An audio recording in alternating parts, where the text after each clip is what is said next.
गुरु शिव के ही इच्छा से यह सृष्टि की उत्पत्ति हुई।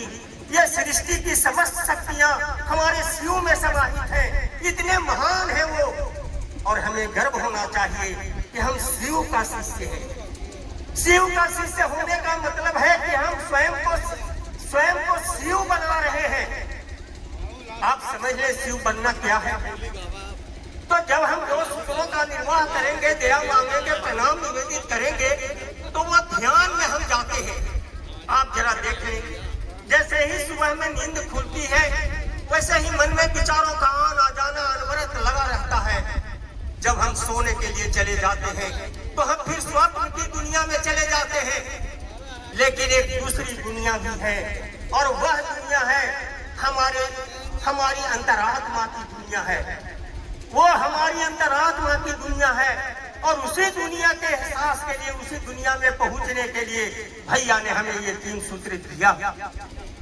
जब हम ये 3 सूत्रों का निर्वाह करते हैं तो मन में ये जो विचारों का टकराव है, मन में जो 2 तरह के विचार आते हैं, अच्छे विचार आते हैं, बुरे विचार आते हैं, ये दोनों का टकराव होता है मन में। और ये जो दुनिया देख रहे हैं आप, ये मन की दुनिया है, ये नश्वर दुनिया है, ये क्षणभंगुर दुनिया है, ये माया की दुनिया है, और इसी दुनिया में हम जीते हैं। लेकिन जो हमारी अंतरात्मा की दुनिया है, जो परम ब्रह्म का अंश है हमारी अंतरात्मा, और वही हमारे गुरु है।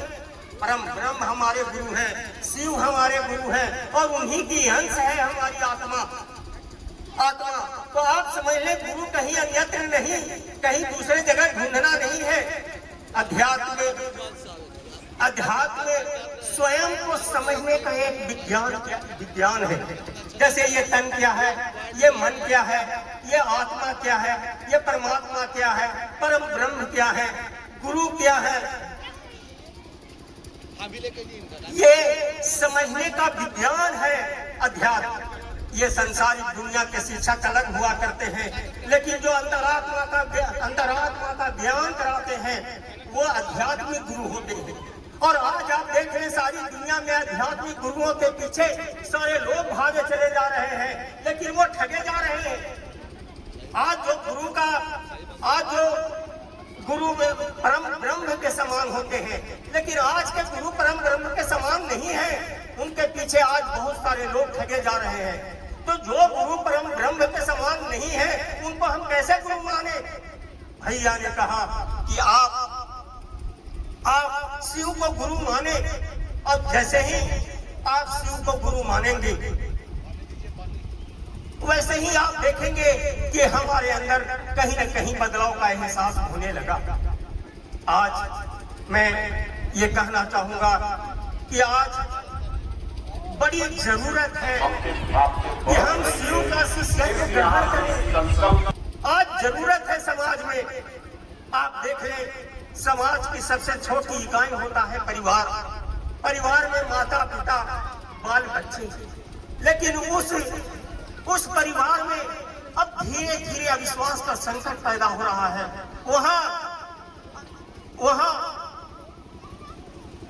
अविश्वास का संकट पैदा हो रहा है। आप देखेंगे कि वहाँ एक दूसरे के प्रति कोई विश्वास नहीं रह गया, जबकि परिवार से बढ़कर के दूसरा संबंध और रिश्ता क्या हो सकता है। तो वहाँ इस तरह के वैमनस्यता है, इस तरह की विसंगतियां हैं, इस तरह का अविश्वास का एक संकट पैदा हो गया है समाज में। आए दिन इस तरह की घटनाएं हम देखते हैं। आए दिन समाज में इस तरह की घटनाएं घट रही हैं। तो आज जरूरत है कि हम शिष्यत्व ग्रहण करें। जो लोग शिष्यत्व ग्रहण नहीं किए हैं, मैं उनसे कहूंगा कि आज समाज के लिए सबसे बड़ी जरूरत अगर कुछ है तो आप शिष्यत्व ग्रहण करें। तभी आपके परिवार में शांति, समृद्धि, सुख जो आप कामना करते हैं वो आएगा। आज आप देख लें अपने समाज की सच्चाई। एक बेटा अपने माँ से कहता है, माँ मैं चाहता हूँ कि तुमसे ऋण मुक्त हो जाऊं, मैं चाहता हूँ कि अपने माता और पिता के ऋण से मुक्त हो जाऊं। बताओ माँ, कितना दौलत चाहिए, कितना पैसा चाहिए, कितना रुपया चाहिए, बताओ माँ, तू जो चाहेगी हम देंगे। लेकिन हम चाहते हैं कि अपने माता और पिता के ऋण से ऋण हो जाए। माँ ने कहा, बेटा कल सवेरे आना। बेटा सुबह आता है, बगल में एक पत्थर आधा किलो 1 किलो का रखा होता है। माँ उस पत्थर को उठाती है और अपने बेटे के पेट पर बांध देती है और कहती है कि बेटा एक शर्त है, आज दिन भर जहां भी जाओ, जो भी करो, लेकिन मैं जब तक के नहीं कहूं तब तक के पेट से पत्थर मत हटाना। बेटा ने कहा, ठीक है माँ। बेटा सुबह निकलता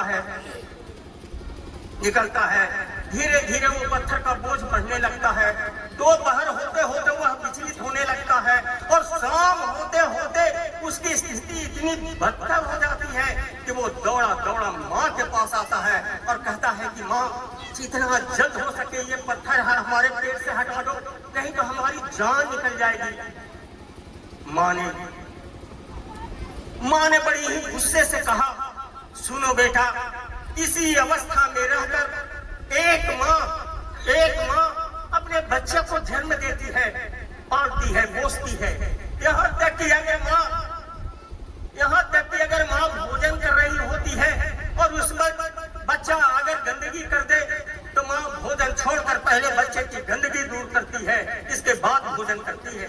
जब बच्चे को लेकर माँ रात में सोने के लिए जाती है और बच्चा बिछावन गीला कर देता है तो माँ गीले बिछावन पर सोती है और बच्चे को सूखे बिछावन पर सुलाती है। सोचती है कहीं बच्चे को ठंड न लग जाए, सोचती है कहीं मेरा बच्चा न बीमार पड़ जाए, सोचती है कि कहीं इसे बुखार ना आ जाए। आप समझ लीजिए, उस समय जो ये माँ की भावना होती है वो उसमें दया है, करुणा है, प्रेम है। एक माँ अपनी ममत्व को अपने बच्चे में उड़ेल देती है, समाहित कर देती है। आज वो भाव कहाँ चला गया? समाज की सच्चाई है कि आज जो वृद्ध है, चाहे वो माता पिता हो, कहीं न कहीं अपने ही परिवार में, अपने ही घर में किसी कमरे में आंसू बहा रही होती है।